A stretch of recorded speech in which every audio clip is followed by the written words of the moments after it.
In the heart of ancient Sri Lanka, amidst the golden stupas and sprawling palaces of Anuradhapura, a woman named Queen Anula carved her name into history. She was the first queen regnant of Asia, and her rise to power was nothing short of extraordinary, marked by ambition, cunning, and a chilling use of poison.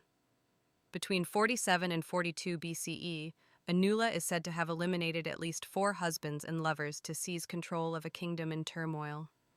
But was she a ruthless villain, a cunning strategist, or simply a product of her time? Anuradhapura, founded in the 4th century BCE, was a vibrant hub of Buddhist culture and political intrigue. By the 1st century BCE, the kingdom was rife with betrayal and coups. Anula stepped into this chaotic world as the consort of King Choranaga, who ruled during a turbulent period. After his death, possibly natural, though whispers of foul play lingered, she married Kuda Tissa, another prominent figure. But Anula was no ordinary queen consort. She was ambitious and determined to step out of the shadows.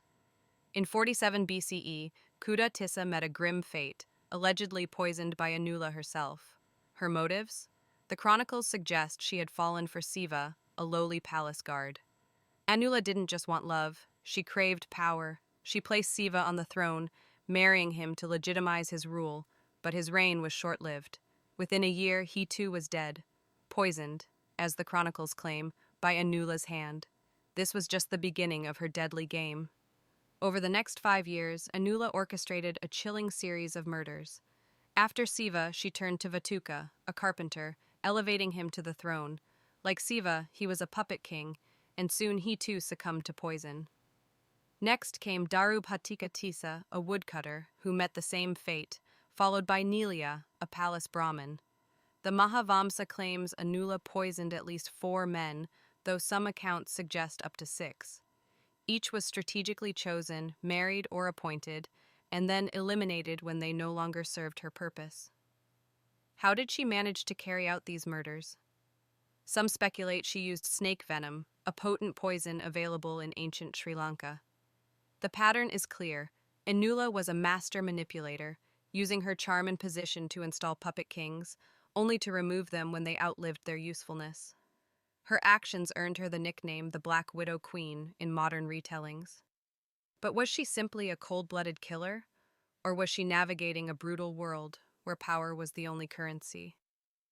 In 43 BCE, after poisoning Nelia, Anula achieved what no woman in Asia had done before. She ruled alone as queen regnant. For a brief period, she held the throne of Anuradhapura without a king by her side. This groundbreaking moment marked her as the first documented female head of state in Asia. However, her reign was anything but stable.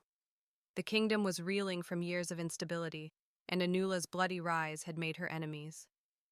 In 42 BCE, Prince Kutakana Tissa rallied forces against her. The Mahavamsa records that Anula was overthrown and executed, possibly by knifing or arson, a brutal end for a brutal reign.